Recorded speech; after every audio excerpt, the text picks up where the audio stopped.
High dear students welcome to MCQ zone. आज के আমরা ক্লাস 8 এর রায় মার্টিন প্রশ্ন বিচিত্রা পেজ নাম্বার 198 এর সায়েন্সের Lake Town government sponsored girls high স্কুলের ফিজিক্যাল সায়েন্স এবং লাইফ সায়েন্সের সমস্ত কোশ্চেনগুলো আলোচনা করব। তো চলো দেখা যাক কি কোশ্চেন আছে। প্রথম কোশ্চেন ফিজিক্যাল সায়েন্সের, একটি 2 কেজি ভরের বস্তুকে পৃথিবী যে বল দিয়ে টানে তা হচ্ছে কি হবে। এখানে দেখো কি করে বের করতে হয়। 2 × 9.8 নিউটন, তাহলে হচ্ছে 19.6 নিউটন। অ্যান্সার হচ্ছে অপশান সি। পরেরটা হচ্ছে সময় বাড়ার সঙ্গে সঙ্গে পতনশীল বস্তুর বেগ বাড়তে থাকে হবে।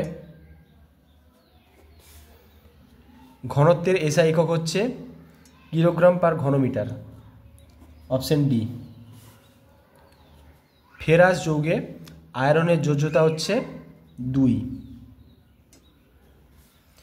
প্রদত্ত কোন পদার্থটি খোলা হাওয়ায় ঊর্ধ্বপাতিত হয়, উত্তর হচ্ছে নিশাদল। এবার সত্য মিথ্যা এখানে 2 এর দাগের, তরলের চাপ পি, ঘাত এফ এবং ক্ষেত্রফল এ হলে এদের মধ্যে সম্পর্কটি হলো P = F/A, এটা হচ্ছে সত্য হবে। শূন্যস্থান পূরণ, এসআইতে তড়িৎ আধানের একক হচ্ছে কুলম্ব।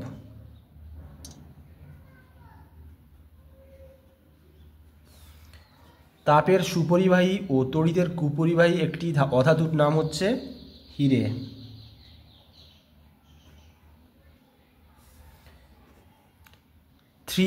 H1 ও 4He2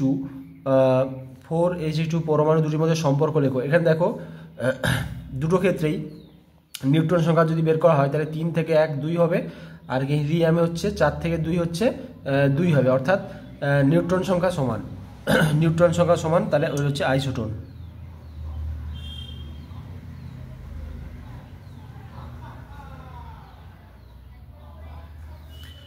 পরেরটা হচ্ছে 2 নম্বরের প্রশ্ন, সমান ভরে দুটি বস্তু কণার মধ্যে দূরত্ব বাড়িয়ে দ্বিগুণ করা হলে মহাকর্ষ বল পূর্বের কত গুণ হবে। তো এটা করিয়ে দিচ্ছি, দেখে নাও। কি লিখবে, ধরি বস্তু দুটির ভর m একক এবং তাদের মধ্যে দূরত্ব d একক, তাদের মধ্যে ক্রিয়াশীল মহাকর্ষ বল হচ্ছে F1 = G × M × M, যেহেতু ভর দুটো সেম আছে m × M/d² = G × M × M গুণ করলে হচ্ছে m²/d² হবে। আর দ্বিতীয় ক্ষেত্রে যেহেতু বলে দেওয়া হচ্ছে দূরত্ব ডবল হবে বা দ্বিগুণ হবে, সূত্র কত হবে 2 × d, অর্থাৎ 2d হবে একক। তাহলে এখন বস্তুটির মধ্যে ক্রিয়াশীল বল হবে F2 = G × M²/d এর জায়গায় বসাবো 2d²। তাহলে এখানে হচ্ছে 2d² করলে হচ্ছে 4d² হয়ে যাবে। তাহলে হচ্ছে 4টাকে এই পারে আনলে কত হচ্ছে 1/4 × G × M²/d²। আর এই যে দেখো পুরো অংশটা, এটার মান কত হচ্ছে, এইটুকুর মান কত, এইটুকুর মান ছিল কত F1 ছিল, তাই সেই মানটা বসিয়ে দিলাম F1, অর্থাৎ F1 যেটা ছিল আগের বল সেই বলের থেকে 1/4 অংশ, অর্থাৎ কমে যাবে 1/4 ভাগ, ঠিক আছে, 4 ভাগ কমে যাবে, অর্থাৎ মহাকর্ষ বল পূর্বের 1/4 গুণ হবে। তাহলে উত্তর এখানে হবে 1/4 গুণ। সংকেত লিখতে বলেছে ferric sulphate, ammonium nitrate, aluminium carbonate এবং ম্যাগনেসিয়াম হাইড্রোক্সাইড। তাহলে দেখে নাও, ferric sulphate Fe2SO4 3, ammonium nitrate NH4NO3, aluminium carbonate Al2CO3 3, আর ম্যাগনেসিয়াম হাইড্রোক্সাইড MgOH2। পরের কোশ্চেন, উত্তপ্ত লোহার উপর স্টিম চালনা করা হলে কি ঘটবে তা বিক্রিয়ার সমীকরণ সহ লেখো। তোমরা এর উত্তরটা লিখবে। দেখো, উত্তপ্ত লোহার উপর দিয়ে স্টিম চালনা করলে লোহা এবং জলের মধ্যে বিক্রিয়া ঘটে, যেখানে ফেরোজো ফেরিক অক্সাইড Fe3O4 এবং হাইড্রোজেন গ্যাস উৎপন্ন হয়, এবং রাসায়নিক সমীকরণটি হচ্ছে 3Fe + 4H2O, অ্যারো দেবে Fe3O4 + 4H2। নেক্সট কোয়েশ্চেন, ছোট লোহার বল জলে ডুবে যায় কিন্তু বড় লোহার কড়াই জলে ভাসে কেন। উত্তর কি লিখবে, যে ছোট লোহার বলের তুলনায় বড় লোহার কড়াইয়ের আয়তন বেশি, তাই জলে ফেললে ছোট বল যতটা জল অপসারিত করবে, লোহার কড়াই তার চেয়ে অনেক বেশি জল অপসারিত করবে। ফলে ছোট লোহার বলের তুলনায় কড়াইয়ের উপর জল অনেক বেশি ঊর্ধ্বমুখী বল প্রয়োগ করবে, অর্থাৎ প্রবতা বল প্রয়োগ করবে। তাই বড় লোহার কড়াই জলে ভাসবে। এবার আমরা চলে এসেছি লাইফ সায়েন্সের পার্টে। লাইফ সায়েন্সে প্রথম কোশ্চেন, একের দাগে শ্বাসনালীর মধ্য দিয়ে বায়ু পরিবহনে সাহায্য করে। উত্তর হচ্ছে পেশিকোষ। প্রোটিন সংশ্লেষে অংশ নেয় রাইবোজোম। সত্য মিথ্যা? ব্যাকটেরিয়ার কোষে উপস্থিত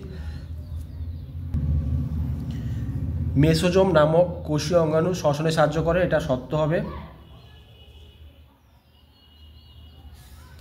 সেন্ট্রোজোম একটি একক পর্দাযুক্ত কোষ অঙ্গাণু, মিথ্যা হবে, কারণ হচ্ছে পর্দাবিহীন।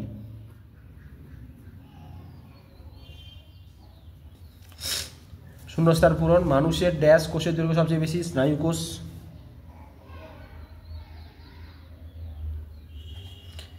পিতা মাতা থেকে তাদের সন্তানদের মধ্যে বংশগত বৈশিষ্ট্য জিন বা ডিএনএর মাধ্যমে বাহিত হয়। কোষ পর্দা কোন কোন উপাদান দিয়ে তৈরি? প্রোটিন এবং লিপিড দিয়ে তৈরি।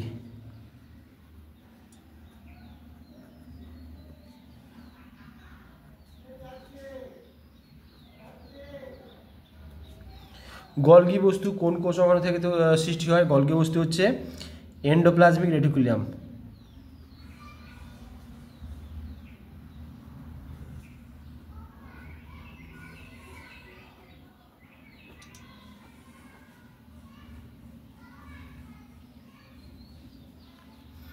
উদ্ভিদের দুটি অংশের নাম লেখো যেখানে প্রস্তর কোষ দেখা যায়।